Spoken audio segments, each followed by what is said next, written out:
بابا خدا آپ کو صحت و سلامتی دے. خدا تمہیں خوش رکھے اے نوجوان. یہاں سے شہر تک کتنا فاصلہ ہے؟ کوئی آدھا فرسخ کا فاصلہ ہوگا. ابھی اجنبی نظر آ رہے ہو. کس شہر سے آئے ہو؟ رے شہر سے آیا ہوں.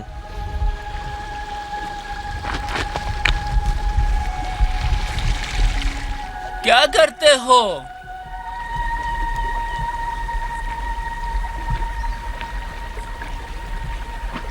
صنعتکار یا کاشتکار نہیں ہوں. دینی اور علمی مباحثوں کا شوقین ہوں. علماء اور فضلاء کے شوق دیدار کی آگ بجھانے اس سفر پر نکلا ہوں.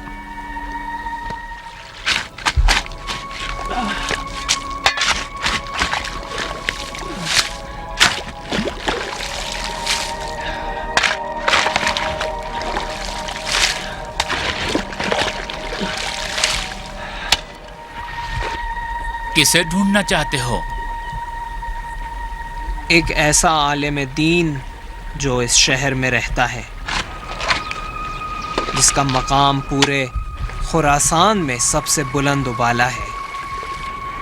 بہت زیادہ علم و تقویٰ کا مالک ہے، مگر اس نے بس اسی پر اکتفا نہیں کیا اور ہمیں تک اپنے کو محدود نہ رکھا. جس کا عدل و انصاف روز بروز دنیا پر ظاہر ہو رہا ہے، جس نے اپنی زندگی کا زیادہ تر حصہ علم کی تلاش میں گزارا ہے. تم نے ان کے اوصاف تو بیان کر دیے، ان کا نام بھی بتا دو. استاد یوسف بیرجندی. ان سے ہی ملاقات کو آیا ہوں. مہربانی کر کے میری رہنمائی کریں. اگر تم ان سے ملنا چاہتے ہو تو پہلے مجھے یہ بتاؤ کہ ان سے تم کیا سیکھنا چاہتے ہو.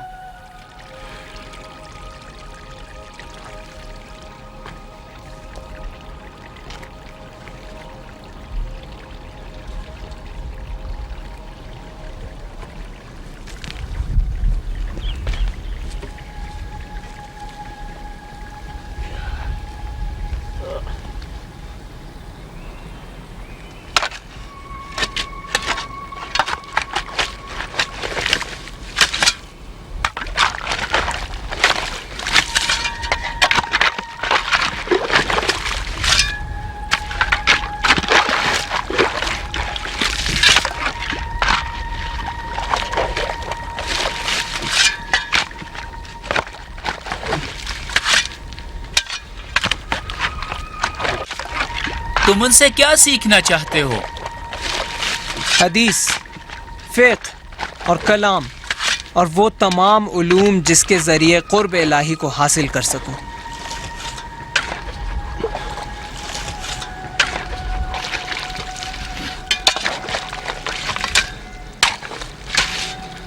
اف، آخر ہوا کیا؟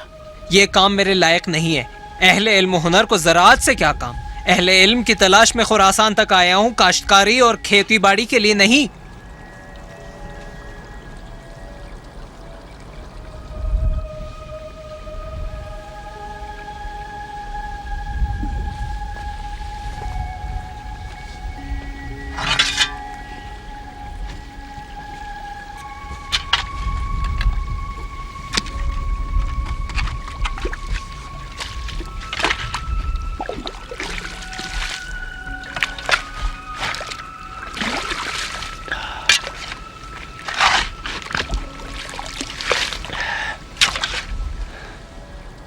کیا بتایا تھا تم نے کہ تمہیں کس کی تلاش ہے؟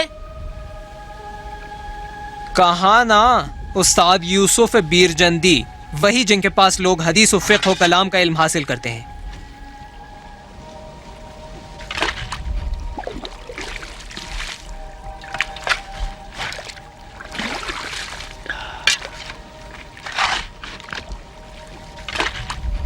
تم نے میرا وقت برباد کیا. مجھے پہلے ہی سمجھ جانا چاہیے تھا کہ ایک کسان اور کاشتکار کو کسی اہل علم کا پتہ نہیں ہوگا.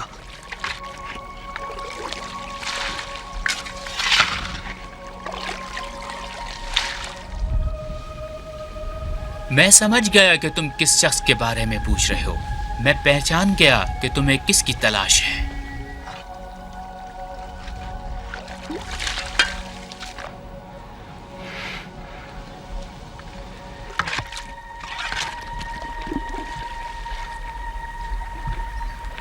اگر تم جانتے ہو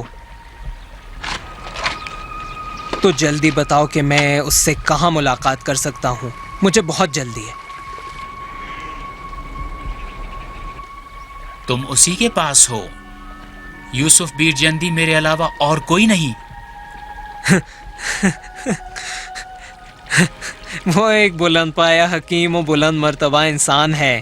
اس کی شخصیت کے بارے میں تم تصور بھی نہیں کر سکتے.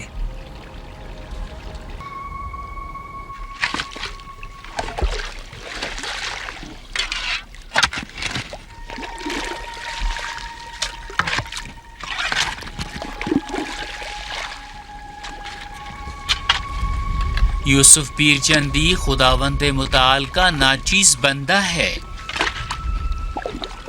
اور اگر اسے کوئی مقام و منزلت حاصل ہے تو خداوند تعالی کا لطف و کرم ہے اور کچھ نہیں.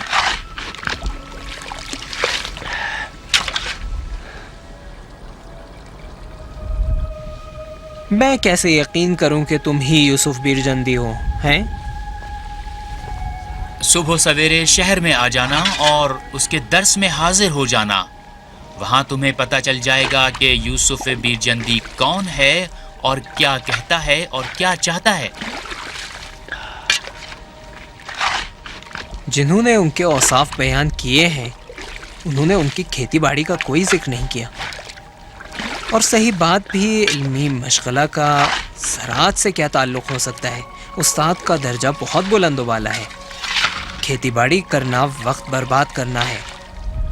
آخر اس کام میں کیا حکمت ہے؟ میں نے بہت سے لوگوں سے اپنی ملامت سنی ہے جو خود اس ملامت کے مستحق ہیں. میں کہتا ہوں کہ تدریس کے عوض وظیفہ اور اجرت قبول کر لیا جائے تو کوئی حرج نہیں، لیکن دین خدا کو روٹی کمانے کے لیے سکھاؤں، یہ حرام ہے، حرام. اس حاکم سے وظیفہ وصول کرنا جو بیت المال سے بخشش کرتا ہے، اس سے وظیفہ لینا حرام ہے.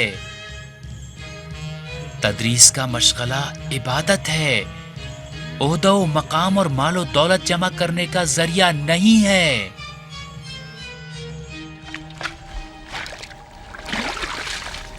استاد، میری اور رہنمائی کیجیے.